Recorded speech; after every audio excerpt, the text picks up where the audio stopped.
What's up, guys? I'm BTC. We just got a brand new teaser for Hero 28, and I don't think it is anything that anyone expected. It's pretty weird.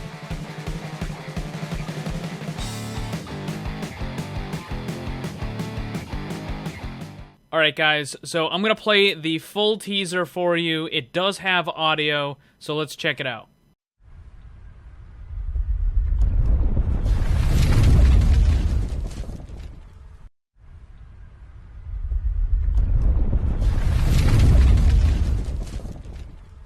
I was expecting to see a teaser today, but the content was definitely a surprise.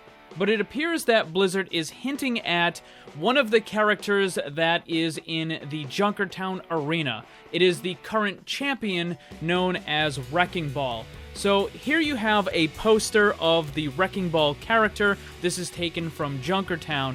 And on this teaser, on the far left, it's incredibly difficult to see because the resolution isn't all that good.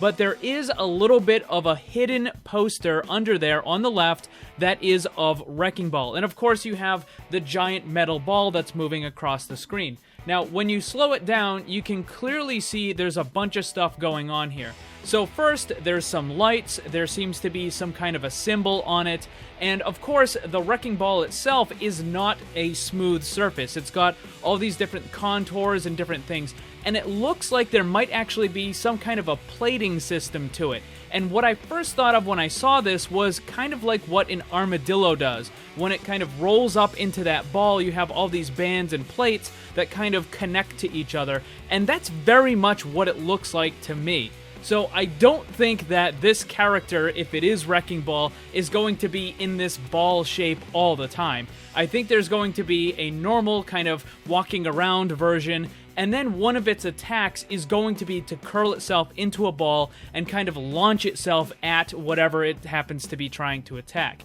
Now, there's a character in Dota called Tusk that has an ability very similar to that. So I'm going to show that on the screen right here. This is the ability that Tusk has. For him, it's obviously a giant snowball, but the concept is still the same. He gets covered in the snow, and then he launches himself very quickly towards an enemy. Now, in that game, it results in a stun, and I know people don't like that, so I don't know if they're going to end up including another stun in this game, but I think at a very minimum, it would probably have a pretty significant knockback effect.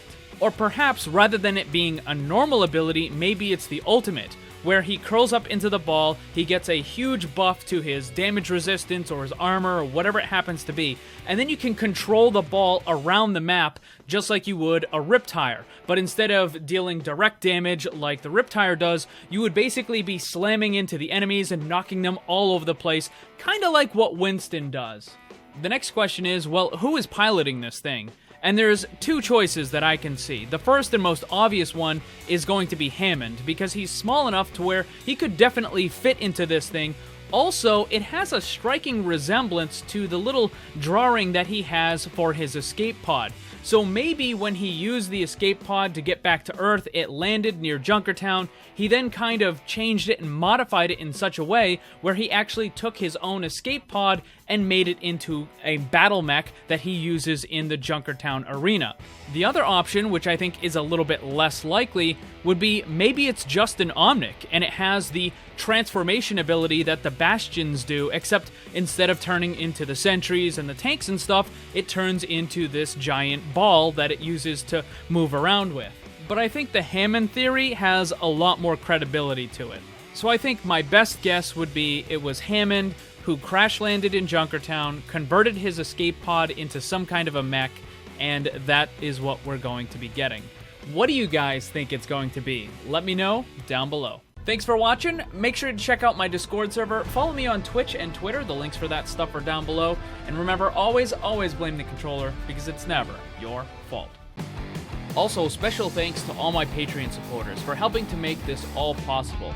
If you'd like to see what kind of cool rewards you can get for supporting the channel, check the links on screen and down below.